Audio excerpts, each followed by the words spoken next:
todas as manifestações do pegado nos conselhos, lá no âmbito do Ministério do Trabalho, são recebidos com muito respeito. Inclusive a própria, como vai pegado?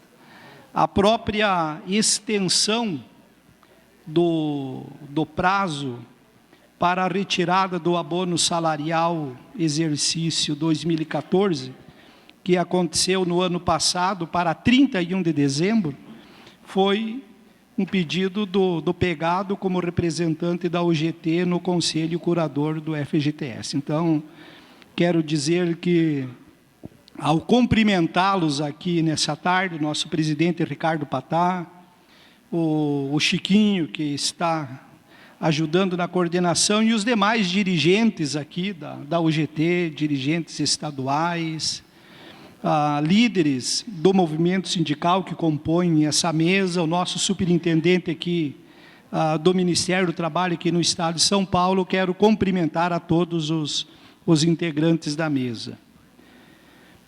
Quando eu recebi o convite do presidente Ricardo Patá para participar desse evento, não teve como eu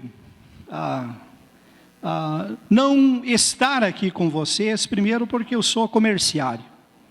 Eu sou filiado ao Sindicato dos Comerciários de Carazinho e tenho pela UGT o mais profundo respeito, a mais profunda consideração, e eu os tenho como parceiros, colegas, e eu não sei se o presidente Ricardo Patá lembra de uma ocasião que eu disse para ele que a UGT tinha que me adotar. Num dos primeiros eventos que eu participei da UGT aqui no estado de São Paulo. Então, quero dizer para vocês que eu me sinto em casa, eu estou na minha casa, a minha tribo é o trabalhador, e participar desse evento aqui, um evento muito importante, porque aqui vocês discutiram a respeito de temas que são temas importantíssimos para o Brasil. São temas que são de extrema importância para o futuro do nosso país. A semana ela está muito intensa lá em Brasília, e os ministros, na sua totalidade, eles suspenderam as suas viagens,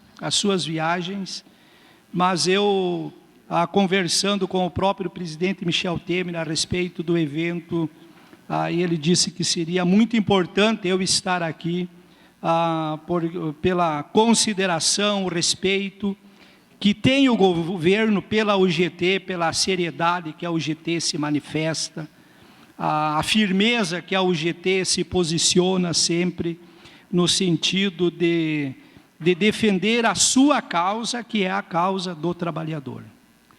Você não desenvolve uma nação sem a força do trabalho do trabalhador. E as boas relações no mundo do trabalho são fundamentais. E esse fórum, e os senhores vejam que eu quero cumprimentá-los, porque no final de um evento, um colegiado, uma presença maciça de líderes sindicais do Brasil inteiro, permanecendo até o final do evento, com esse fórum qualificadíssimo, não somente em número de pessoas, mas também pela representatividade sindical que aqui está. Isto nós precisamos valorizar e considerar muito. Nós estamos vivendo num momento muito especial do nosso país, é um momento onde nós precisamos definir, através do diálogo permanente, a disposição de diálogo. É essa a orientação que o presidente Michel Temer tem dado para os seus ministros, inclusive ontem, na reunião com os ministros, o presidente Michel Temer ressaltou da importância de levar em consideração, o respeito que se deve ao pleito dos trabalhadores. A proposta de modernização da legislação trabalhista, ela foi formatada e ela foi ancorada em três eixos. primeiro eixo é consolidar direitos. Todos os direitos que estão especificados lá no artigo 7º da Constituição. Os direitos que estão especificados no artigo 7º da Constituição. Os direitos que estão especificados na nossa CLT, esses direitos, eles não podem e não serão revogados. Direito você não revoga, direito você aprimora. E a proposta que foi encaminhada pelo governo lá no mês de dezembro, essa proposta, ela está fundamentada nesses 3 eixos. O primeiro é consolidar direitos, o segundo é trazer segurança jurídica. Quando nós procuramos prestigiar a convenção coletiva, que foi justamente para dar a força e dar o seu devido valor, potencializar a importância da honra dos acordos coletivos de trabalho, é justamente para prestigiar a organização sindical. Porque não é possível a representatividade sindical, através da sua respectiva representação, formalizar um acordo coletivo e depois, com base em um outro entendimento legal, tornar nulo cláusulas desse acordo, trazendo uma insegurança jurídica. A intenção da proposta é ter um texto legal que regulamente, de força de lei, as convenções coletivas, e essa legislação, a modernização da legislação trabalhista, ela precisa equalizar a importância de 3 atores no mundo do trabalho. Um é o trabalhador, que o trabalhador tem a garantia dos seus direitos conquistados, que esses direitos, eles não serão revogados, que esses direitos, eles se consolidam através do respectivo texto. O outro ator é o trabalhador empregador, porque tanto o trabalhador contratado como o trabalhador contratante, que vem a ser o empregador, é de fundamental importância que nós ofereçamos um texto que dê a interpretação fiel nesse texto das relações de trabalho, para que os acordos eles sejam respeitados, aonde que no futuro uma decisão monocrática, unilateral por um terceiro não anule o respectivo acordo coletivo. E o terceiro ator é o governo, porque nessa relação nós precisamos pensar no trabalhador como usufrutário do capital, como partícipe do capital, o empregador como também usufrutário e partícipe desse capital, mas que o governo tenha participação através do solidarismo do capital, que é o recolhimento dos impostos. Nós não podemos ter uma legislação, um contrato de trabalho que fragilize um desses 3 atores. Nem o trabalhador pode ser fragilizado, nem o governo pode ser fragilizado no sentido de diminuir a sua arrecadação, aonde nós venhamos a colocar em risco os encargos sociais, como a contribuição do Fundo de Garantia, PIS, CONFINS, todos os encargos sociais que são fundamentais para que nós possamos manter uma estrutura financeira para manter os programas sociais, como o seguro-desemprego, o abono salarial. Só no ano de 2016 foi pago em seguro-desemprego 37 bilhões de reais. De abono salarial é pago um montante significativo, beneficiando em torno de 20 milhões de trabalhadores. Então, nós não podemos proporcionar para uma nação uma legislação que fragilize um desses 3 atores, governo, empregador e trabalhador, e é esse cuidado que nós, como ministro do Trabalho, nós estamos tendo na equalização. Precisamos dar ao empregador segurança jurídica, para que ele não tenha medo de contratar. Mas nós precisamos dar ao trabalhador a garantia que os seus direitos não serão revogados. E é esse o cuidado fundamental que nós estamos tendo. E o terceiro eixo é a geração de empregos. Nós temos no Brasil em torno de 60 milhões de pessoas que não têm uma atividade econômica. E dessas 60 milhões de pessoas, nós temos mais de 13 milhões de pessoas que têm a responsabilidade hoje de ser o provedor do dinheiro para a família pagar o aluguel, pagar a luz, pagar a água, comprar a comida. E essas pessoas estão andando, buscando uma oportunidade de emprego e não encontram. Hoje à noite, muitas crianças, na inocência, não vai ter o pão para colocar na mesa porque o papai não teve um lugar para trabalhar durante o dia. E essa é uma realidade desse país que tem tanta riqueza. E não é possível nós conviver com um país que tenha tanta riqueza e ter no meio de tanta riqueza, tanta pobreza. E o trabalhador precisa estar unido nessa hora, para que nós possamos, de uma forma conjunta, com uma disposição de diálogo, o enfrentamento não contra pessoas, mas o enfrentamento contra um sistema que vem degradando ao longo dos anos, ao longo de décadas, e levando pessoas a desemprego. De 2014 a 2015, de dezembro de 2014 a dezembro de 2015, fechou no Brasil mais de 1,5 milhão de postos de trabalho. De dezembro de 2015 a dezembro de 2016, fechou no Brasil mais de 1.200.000 postos de trabalho. Agora, nesse primeiro trimestre, as coisas sinalizam para uma melhora. O primeiro trimestre de 2016, fechou no Brasil mais de 300.000 postos de trabalho. No primeiro trimestre de 2017, foram 64.000 postos de trabalho que fecharam. Então, vocês vejam que a redução, ela vem sendo sistemática, e nós esperamos que ali na frente nós possamos chegar no ponto zero e o emprego retomar. E dizer para vocês da importância que nós precisamos dar ao movimento sindical. O Brasil tem hoje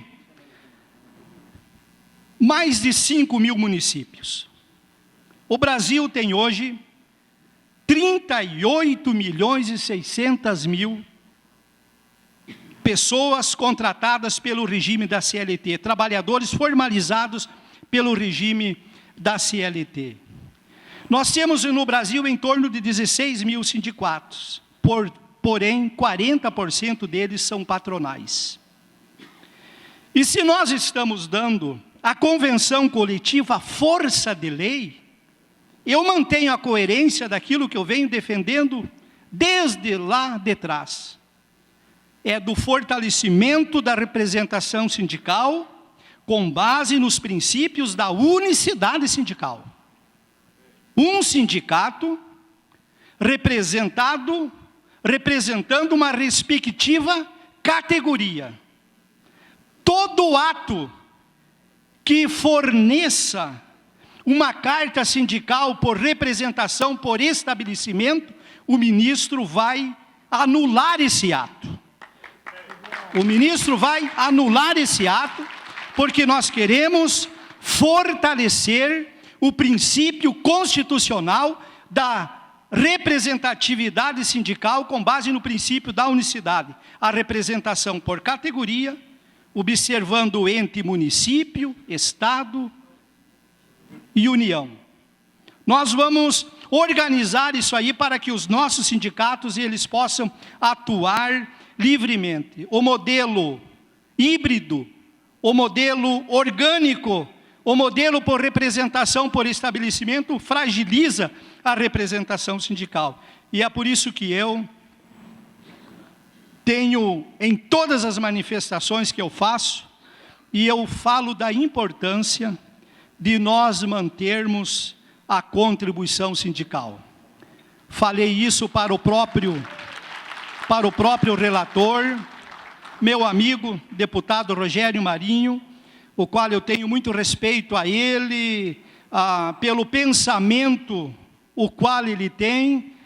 Manifestei para ele, inclusive, o trabalho que eu haverei de fazer nessa direção, ele compreende o meu ponto de vista, compreendeu, inclusive, os pontos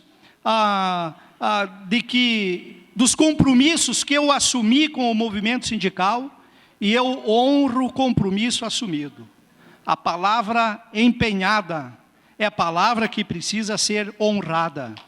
Quem assumiu o compromisso precisa ir até o fim. Ir até o fim.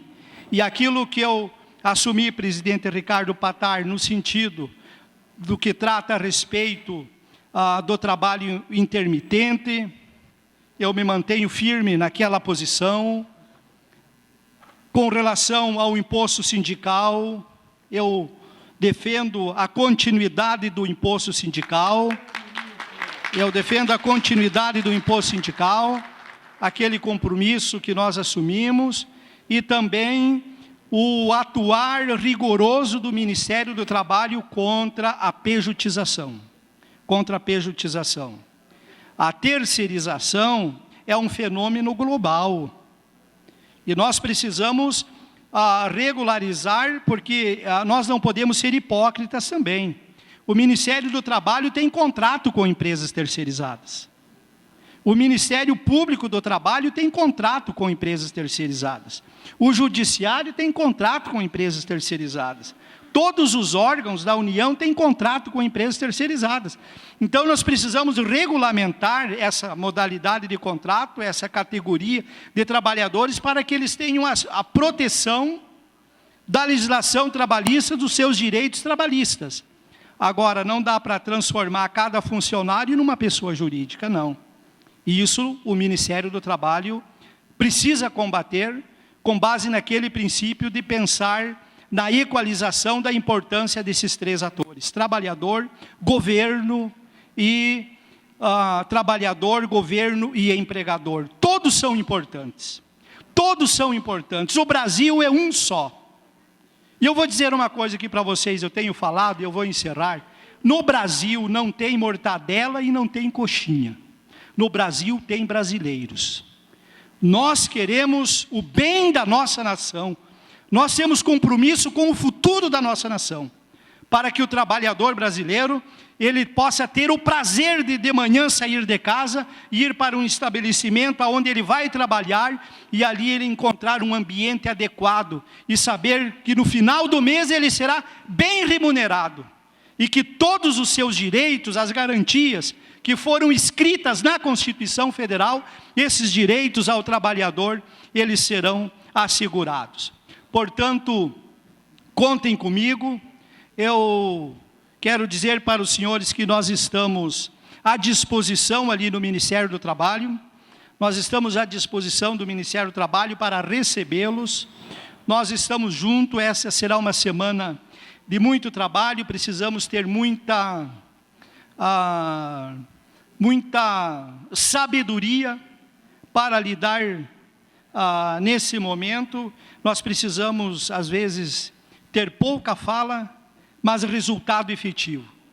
E esse resultado efetivo, ele acontecerá por ocasião das votações que interessam os trabalhadores. Eu retorno para Brasília, porque amanhã o meu dia será lá na Câmara dos Deputados, com o meu coração ligado ao coração dos trabalhadores. E sabendo do meu compromisso que eu tenho com o futuro do nosso país. Um abraço a todos, que Deus abençoe ao GT. Obrigado.